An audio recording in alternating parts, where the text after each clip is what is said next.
मैनपुरी थाना दन्हार क्षेत्र के ग्राम कुचेला निवासी प्रतिभा सिंह पुत्री चंद्रपाल सिंह ने डीएम एसपी को दिए शिकायती पत्र में दबंगों पर पुश्तैनी जगह पर कब्जा करने का आरोप लगाया है। पीड़िता ने अधिकारियों से न्याय मांगते हुए आरोपियों के खिलाफ कड़ी कार्रवाई किए जाने की मांग की है। बताया है कि दबंगों ने खेतों में गांव की नालियों का पानी छोड़ दिया है, जिससे उसकी फसलें बर्बाद हो रही हैं, नष्ट हो गई हैं। पीड़िता ने बताया है कि गांव में बहुत बड़ा तालाब है, जिसमें पानी छोड़ा जाए तो उसकी फसलें बच जाएंगी। यहाँ क्या कुछ बताया है पीड़िता प्रतिभा सिंह ने, आइए ये भी जाने इस पूरी खबर के जरिए। हमारे यूट्यूब चैनल मैनपुरी 84 न्यूज़ में आपका स्वागत है। हमारे इस चैनल को सब्सक्राइब करें, लाइक करें, वीडियो पर कमेंट करें। आपका बहुत बहुत धन्यवाद। मैनपुरी से चंद्रपाल साक्य की रिपोर्ट आप इन तस्वीरों में देख सकते हैं। यह वही जगह है जिस पर दबंगों ने कब्जा कर लिया है। यहाँ पर दीवार बना दी है, मकान बनना शुरू हुआ है। यह पानी उसके खेत में जाता है, जिससे उसकी फसलें नष्ट हो रही हैं। ये गांव की नालियों का पानी जा रहा है, जिससे गेहूं आदि की फसलें ये खराब हो रही हैं। पीड़िता ने इस पानी को रुकवाए जाने की डीएम एसपी से मांग की है। क्या कुछ बताया है पीड़िता ने, आइए ये भी जाने इस पूरी खबर के जरिए। क्या नाम है आपका? प्रतिभा सिंह नाम है मेरा। पिताजी का नाम? मेरे पापा का नाम चंद्रपाल सिंह है, जो कि पार्किंसन पेशेंट हैं कई तो 20 सालों से। और लोग हमारे गांव में एक खेती, हमारी पुश्तैनी ज़मीन है। गांव कौन सा है? कुचेला गांव है हमारा। तो हमारे भाई दोनों भी बाहर रहते हैं। हमारी पुश्तैनी ज़मीन पे कब्जा कर रखा है ब्रजेश स्वर्गीय गंगा सिंह।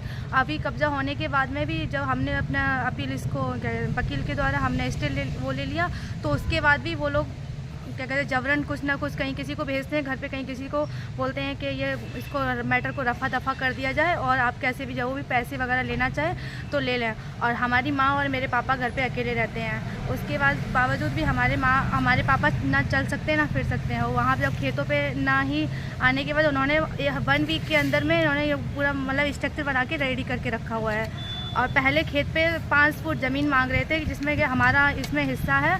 ब्रजेश की पत्नी और उनकी जो आदमी लोग साइड हो जाते हैं और लेडीज़ों को आगे कर देते हैं। कभी कपड़े फाड़ के, कभी हमारी माँ अगर हमारे भाई लोग आते ना तो उनके साथ में अभद्रता से बात करती हैं। कभी ईंट पत्थर मारते हैं, कभी गाली गलौज। हम लोगों का निकलना रहना मुश्किल कर दिया है। थाना कौन सा पड़ता है? थाना दन्हार पड़ता है। कई बार हमने एप्लीकेशन भी दी। लास्ट ईयर में भी हमने एसओ चंद्रपाल सिंह के पास गए थे, तो उन्होंने मतलब कि हमको ही उल्टा धमका के, अरे आपके पास में क्या प्रूफ है? जब हमने प्रूफ दिखाया तो हमारा कोई प्रूफ नहीं देखा गया है। सर हम ऑलरेडी इतने परेशान हो गए। हमारे पापा जो मेंटली तरीके से परेशान है, और उनको आए दिन कहीं किसी को भेजा जाता है, कहीं किसी को कोई मतलब कि कंप्लेंट देने जाते हैं, तो कोई मतलब कि आते हैं कांस्टेबल वगैरह, तो कहते हैं कि अगर आप कैसे नहीं बनाने दिया जाएगा, आप कैसे नहीं बनाने दिया जाएगा, आपको हम बनवाएंगे, रोक के दिखाइएगा। तो हमने जब अपने सारे डॉक्यूमेंट्स दिखाए कि हमारा ये मैटर सिविल में पड़ा हुआ है, तो कहते हैं कि अच्छा सिविल में पड़ा, हम उसको देख लेंगे। तो आए दिन सर हम तो बाहर रहते हैं, मतलब बाहर मैं जॉब करती हूँ, मेरे भाई दोनों भी बाहर रहते हैं, मेरे माँ पापा और मेरे भाई की छोटी वाली वाइफ रहती है। समझौता का दावा डाल रहे हैं? समझौता का दावा डाल रहे हैं जबरदस्ती का। तो आप क्या चाहते हो? हम नहीं चाहते, क्योंकि हमारी पुश्तैनी ज़मीन है सर, उस पर उन्होंने कब्जा क्यों किया? पहले हमारे खेत पे कब्जा करना चाहा, फिर सर हम मेरे भाइयों ने, हम लोगों ने मिलके अपनी ज़मीन को उसके बाउंड्री मतलब कंट्रोल किया, बाउंड्री बगा के तैयार किया। इसमें ना तो प्रधान हमको सपोर्ट कर रहा है, ना ही कोई भी सपोर्ट कर रहा है सर। आप क्या चाहती हो? हम ये चाहते हैं कि हमारे खेत को हमने अपने बाउंड्री तरीके से उसको कब्जा कर लिया। उसमें रास्ता मांग रहे थे कि हमको ये रास्ता चाहिए, ये इसमें डरा है, ये सभी कुछ बोल के। तो अब हमको ना समझौता चाहिए, हमारी पुश्तैनी ज़मीन को वापस कराया। दबंग है बहुत, वो दबंग तरीके से हैं सर। वो थाने में चौकी में सर पैसे भर देते हैं, कभी 40,000 कभी 50,000 रुपये। और हम लोग बस हम अपने पापा का इलाज करने, जिसको doctor Naresh Sharma neuro specialist है, वो आगरा के न्यूरो स्पेशलिस्ट है, वो उन्होंने क्या कहा है कि उन्होंने मंथली हमारे पापा की 18,000 रुपये की मेडिसिन चलती है। तो अब हम तो अपने पापा का मेडिसिन देखेंगे कि ना कि आए दिन लड़ाई झगड़े देखेंगे, ना जॉब कर पाते ना कुछ। कभी एक दिन कहीं कुछ प्रॉब्लम, कहीं लड़कों को द्वारा हमारे छेड़खानी का आरोप लगाते हैं, कहीं कुछ करते हैं। अगर रास्ते में जाती है तो तेरी लड़की को हम देखें। सबसे ज़्यादा तो परेशान हमको ही कर रखा है।